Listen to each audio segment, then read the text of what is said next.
Have you ever heard of the Diatlov Pass incident? Let me tell you the story of 10 hikers who set out in the early hours of February 2nd, 1959 in the Ural Mountains of Russia.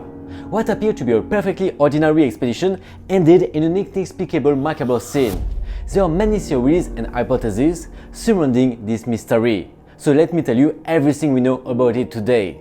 Between macabre scenes and strange circumstances, let's investigate the Diatlov Pass case.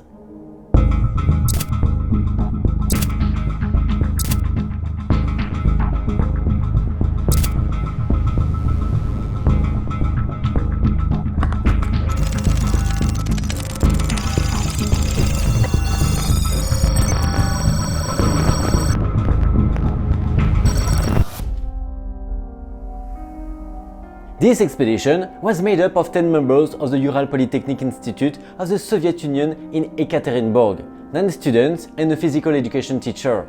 This group of experienced hikers is being formed to travel across the northern Urals in the Sverdlovsk Oblast. The aim of the expedition is to reach Otorten, a mountain 10 kilometers north of the scene of the tragedy. At this time of year, this route is considered to be Category 3, the most difficult to negotiate. On January 25th, the students and their teacher arrived by train in Ivdel and are taken to visit the last inhabited settlement in the north. January 27th, first day of the expedition, the whole group set off in the direction of Otorten. On January 28th, the day after the start of the expedition, one of the members, Yuri Yudin, leaves the group due to a back injury, which he does not know yet will save his life. On January 31st, the group reached the edge of a mountainous region and began preparing for the ascent. In a wild valley, they stocked up on food and equipment for the return journey. The following day, February 1st, the hikers began to cross the pass. All indications were that they intended to cross the pass and reach the camp on the other side the following night. But due to deteriorating weather conditions caused by a snowstorm and the resulting decrease in visibility, they became disorientated and turned to far west, toward the summit of Kolat Cycle. Realizing their mistake, the group decided to stop and set up camp on the mountainside. On February 11th, Diatlov's team was supposed to arrive in Visay, from where they were to send telegrams to their families announcing that they had arrived safely, which never happened. After more than a week without news of the group, relatives and friends began asking the Ural Polytechnic Institute to search for and rescue the missing team. Civil and military authorities also took part in the search, and planes and helicopters were dispatched to the region. On February 25th, one of the pilots noticed something strange on one of the mountain slopes. On February 26th, 1 month after the start of the expedition, a team of ground rescuers visited the abandoned camp on the eastern slope of the Kotal Cycle mountain, noticed the day before by one of the pilots. The tent was empty, badly damaged, with a number of footprints made by at least 8 different people who would have been around the tent. A disturbing element was that the tent in which the whole group was probably resting was, for unknown reasons, torn down the middle and covered in snow.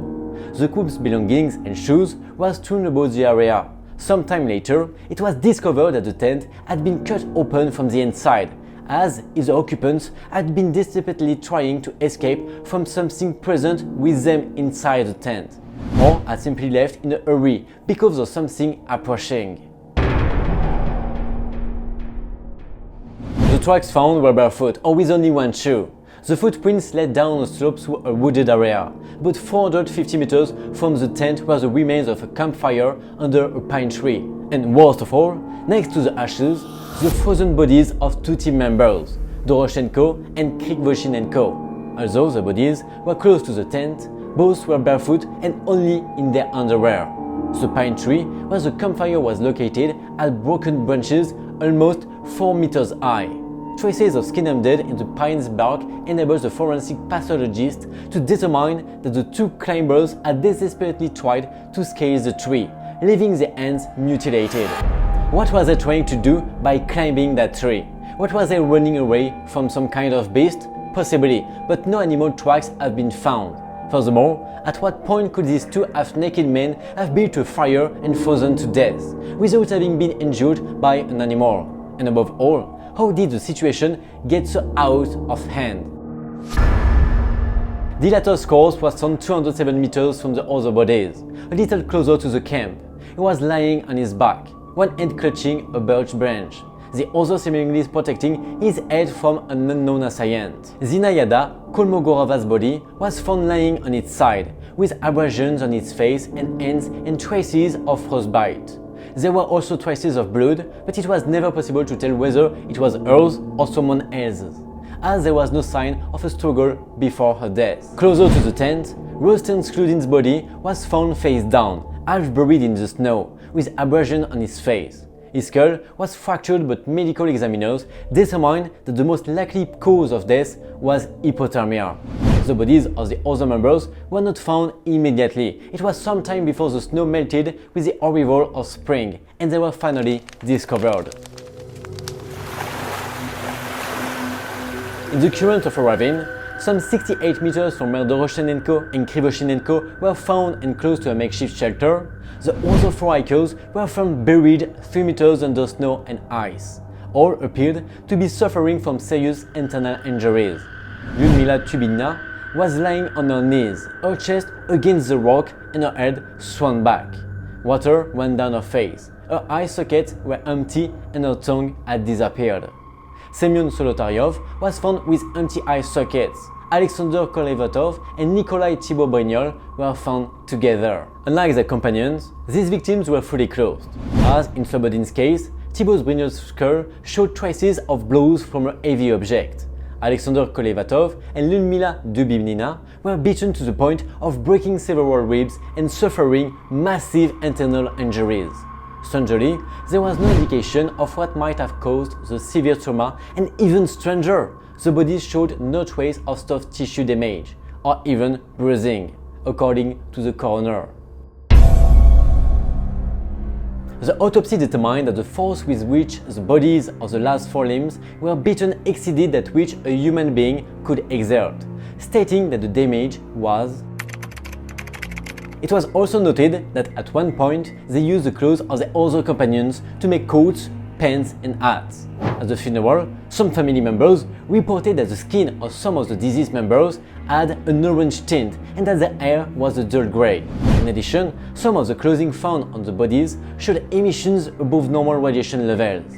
In an attempt to elucidate what happened, the events were reconstructed using magazines and film found at the site. The first question is why the team chose to camp on a completely uncovered mountain face, where there was a detour less than a kilometer away that would have given them protection from the hostile elements. Yudin, the only surviving member of the team, said, Diatlov probably didn't want to lose the distance they'd covered. The autopsy of the first 5 bodies found revealed that there were no injuries that could have caused the death of any of them. In addition to various abrasions of the faces and arms of the 5 bodies, the analysis revealed a crack of around 6 cm in Rosten Slobodin's skull bone and a contusion on Zinaya's glass side, caused by blunt objects. Forensic experts concluded that the 5 hikers found on February 26 had died of hypothermia. However, far from clarifying the sequence of events, autopsies of the 4 other bodies found later radically changed the course of the investigation. The latter showed fatal injuries. The forensic conclusions were that the cause of death was polytrauma due to undetermined causes, another translation being an unknown and insurmountable force that caused the deaths. Certainly, with this kind of forensic conclusion, conspiracy theory aficionados had a field day. Here's what came out. According to some people, the group had penetrated the territory of the Mansi tribe, who, furious at this intrusion, forced the members to flee the area. It is said that as they fled, Dubinina's cries irritated one of the Mansi, who threw her to the ground, broke her ribs and wiped out her tongue to stop her screaming. However, according to military investigations, the blows offered to the corpses could not have been inflicted by a human being. This theory has therefore been disproved. According to archived reports, a group of hikers camping some 32 kilometers south of Kolat Cycle on the night in question spotted a series of strange orange spheres in the northern sky. Ivanov, The chief investigator believed that these spheres might be involved in the deaths of our protagonists. In an interview in 1990, he stated that he had been ordered to close the case and classify the result as top secret. And the presence of radioactivity on one of the bodies has long supported this theory. But isn't there a theory that would make more sense? This theory assumes that the Soviet government was carrying out a top-secret test of an unknown weapon on the lonely slopes of Kolat Cycle, and that the team would have fallen victim to it, intentionally or accidentally, which could be based on something related to infrasound devices. This theory could also include the launching of various secret rockets, a test of radiation weapons, or the use of mines dropped by paratroopers. In February 2008, at a conference organized by the Ural State Technical University and the Diatlov Foundation, 6 surviving members of the rescue team and 31st technical experts met in Yekaterinburg, Russia, to analyze the evidence and determine that their deaths were probably the unintended result of a secret military test. However, many disagree with this conclusion, and there is no concrete evidence to support it. Some suggested that the team had fallen victim to the wild Siberian beast known to locals as swirl. Many suggested that the beast's terrifying roar was one of the reasons for the panic. The two mainstays of this theory are the seemingly unexplained impact once found on the skull and torsos of some of the corpses. What doesn't fit this theory is in fact that no animal tracks were found, apart from those of the team members. This theory is therefore disproved. Here are the proven facts we have about this incident. 3 members died of mortal wounds too violent to have come from another human, and the other 6 died of hypothermia. Some victims were found without tongues or eyes. Most of the bodies were found virtually naked. The tent was torn open from the inside. There was no evidence of other people or animals, or of any other presence in the vicinity. Footprints show that all members of the group left on foot on their own free will. Traces of radiation were found on the clothing of some of the victims. I know, this story seems impossible. So many mysteries over decades and no one can give a viable reason. And even the reasons that are the hardest to question, well, you can still find something to complain about. Based on what I found through my research, let me retrace for you, from my point of view, what really happened that fateful night. Weather conditions were unfavorable, with rain, snow and temperatures worsening by the hour. With poor visibility, they began to veer off course, and realizing the difficulty of the task, decided to set up where they could. After setting up their tents as the best they could, they were able to start warming up. However, the weather did not improve, with the snow continuing to accumulate over the course of the night. The snow already underneath them had not yet agglomerated, forming a fragile base on which a large quantity of snow eventually broke off and created a mini avalanche that crushed our shipper's tent. The impact was violent and sudden, with 3 of them suffering violent shocks as if hit by a car. Panic-stricken, they all awoke in the middle of sleep, disorientated and tearing the tent apart from the inside to try to get out. In the middle of the night, with visibility virtually non-existent and temperatures approaching -20 to -25 degrees Celsius, the panic-stricken explorers scattered. Some groups formed, which is why they were later to be found together, scattered all over the place. Because of the extreme temperatures, they suffer from hypothermia, which for most of them leads to cognitive shock. This can result in a false sensation of extreme heat, which is also observed in people suffering from altitude sickness with some degree of cerebral edema.